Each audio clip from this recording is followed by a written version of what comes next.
ప్రజా సేవకుల్లాగే ఉండి ప్రజల కష్టాలు తీరుస్తామని రెవెన్యూ శాఖ మంత్రి పొంగులేటి శ్రీనివాసరెడ్డి అన్నారు. పాలేరు నియోజకవర్గంలో ప్రజాపాలన కార్యక్రమాల్లో ఆయన పాల్గొన్నారు. రాష్ట్రంలోని అన్ని గ్రామాల్లో ప్రజాపాలన కార్యక్రమం విజయవంతంగా నడుస్తోందన్నారు. కాంగ్రెస్ ప్రభుత్వం ఏర్పాటయ్యాక తొలి సంతకం 6 గ్యారంటీలపైనే చేశామని చెప్పారు.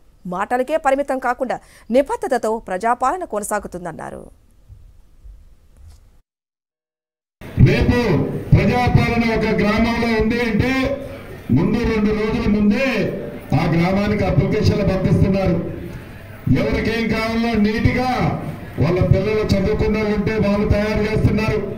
వాళ్ళు తయారు చేసే వాళ్ళు లేకపోతే అధికారులు వచ్చి ముందు 2 రోజుల ముందే తయారు చేస్తున్నారు. అధికారులు సేకరించడానికి వచ్చేసరికి నీట్గా ఎక్కడా కూడా డిస్టర్బెన్స్ లేకుండా అప్లికేషన్లన్నీ ఇస్తున్నారు. నిజంగా చాలా అధికారులు కూడా కష్టపడి పనిచేస్తున్నారు. ఈ రాష్ట్ర ప్రభుత్వం అధికారులు మేమందరం మీకు సేవ చేయడానికి ఉన్నవాళ్ళం, మీ కోరికలకు అనుగుణంగా పరిపాలించడానికి ఉన్నవాళ్ళం, మీ మనసులో ఉన్న కోరికలు తీర్చడానికి ఉన్నవాళ్ళం.